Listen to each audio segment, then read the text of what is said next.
Hello everyone, আসসালামু আলাইকুম। Welcome back to my channel. আজকে আমি আপনাদের সাথে 2 পাউন্ডের সিম্পল একটা কেক ডেকোরেশন নিয়ে আসলাম। আর এই ভ্যানিলা স্পঞ্জ কেকের রেসিপিটা আমার ইউটিউব চ্যানেলে দেওয়া আছে, ডেসক্রিপশন বক্সের লিঙ্কটা দিয়ে দিব, আপনারা চাইলে ওইখান থেকে দেখে নিতে পারেন। আশা করছি আমার আজকের ডেকোরেশন ভিডিওটা আপনাদের ভালো লাগবে। প্রথমে আমি কেকের বেস তৈরি করে রেখেছি। গরম থাকা অবস্থায় একটা প্লাস্টিক র্যাপ দিয়ে মুড়িয়ে রেখেছি, যেন কেকটা ঠান্ডা হয়ে যাওয়ার পর উপরটা ড্রাই হয়ে না যায়। ঠান্ডা হয়ে যাওয়ার পর আমি কেকটা 2টা ভাগে স্লাইস করে নিয়েছি। একটা 10 ইঞ্চি বোর্ড নিয়ে নিলাম। সামান্য পরিমাণ বোর্ডে ক্রিম দিয়ে কেকের একটা স্লাইস বসিয়ে দিয়েছি। এর উপরে দিয়ে দিচ্ছি সুগার সিরাপ। হাফ কাপ দুধের সাথে আমি 3 টেবিল চামচ চিনি মিশিয়ে সুগার সিরাপ তৈরি করে নিয়েছি।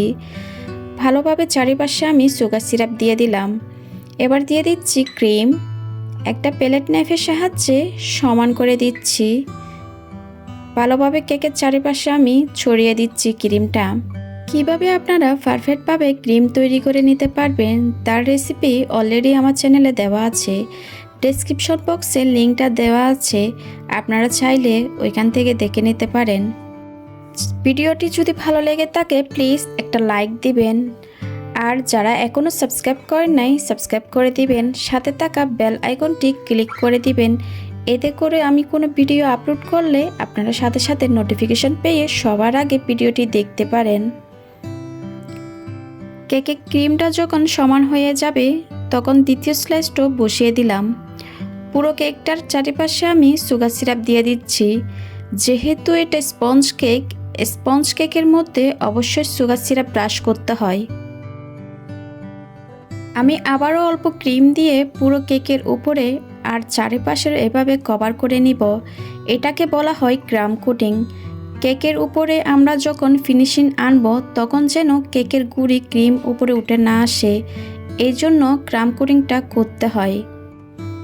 ভালোভাবে ক্রাম কোটিং হয়ে গেলে আমি ফ্রিজে রেখে দিব 1 ঘন্টার জন্য। চলুন তাহলে 1 ঘন্টা পর ফিরে আসি। 1 ঘন্টা পর ফ্রিজ থেকে আমি কেকটা বের করে নিয়েছি। আবারও কেকের চারিপাশে আমি ভালোভাবে ক্রিম দিয়ে দিচ্ছি। এবার একটা প্লেট নাইফের সাহায্যে পুরো কেকটাকে কেকের চারিপাশে আমি সমান করে নিব। কেকের চারিপাশে সমান হয়ে গেলে উপরেও এভাবে আমি সমান করে নিচ্ছি। আপনারা অবশ্যই স্ক্রিনে দেখে বুঝতে পারছেন কিভাবে কাজটা করা হচ্ছে। এবার প্লেট নাইফের সাহায্যে আমি সমান করে নিচ্ছি। আবার এটাকে কেউ বাটার নাইফও বলে থাকে। আমি একটা স্ক্রাপারের সাহায্যে কেকের চারিপাশে আমি সমান করে নিচ্ছি। আপনারা যেরকম স্ক্রিনে দেখতে পাচ্ছেন। কেকের চারিপাশে সমান হয়ে গেলে আমি আবারও বাটার নাইফ দিয়ে উপরে স্মুথ করে নিব। এই স্ক্রাবারের সাহায্যে আমি একটা কেকের চারিপাশে ডিজাইন করে নিচ্ছি। এটা অবশ্যই বলে বোঝানো যাবে না, আপনারা স্ক্রিনে দেখে বুঝে নেন। কেকের চারিপাশে ডিজাইনটা হয়ে গেলে এরকম একটা ব্রাশ নিয়ে উপরে আমি ডিজাইন করে দিচ্ছি। কিছুটা ক্রিমে রেড কালার মিশিয়ে রেড কালার ফুল তৈরি করে নিচ্ছি। আপনারা অবশ্যই স্ক্রিনে দেখতে পাচ্ছেন ফুলগুলা কিভাবে তৈরি করা হচ্ছে। এটা একটা খুব ছোট একটা নজেল। আজকের কেকটা আমি খুব সিম্পলভাবে তৈরি করে দেখাচ্ছি। যারা নতুন ডিজাইন পারেন না ওরাও এই কেকটা করতে পারবেন।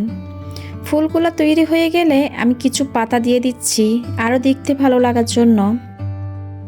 আমি কয়েকটা এডিবল বাটারফ্লাই দিয়ে দিচ্ছি।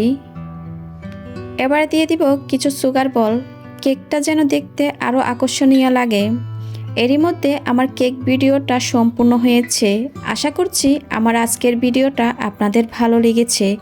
আমার ভিডিও ভালো লাগলে অবশ্যই আমার চ্যানেলটা সাবস্ক্রাইব করবেন।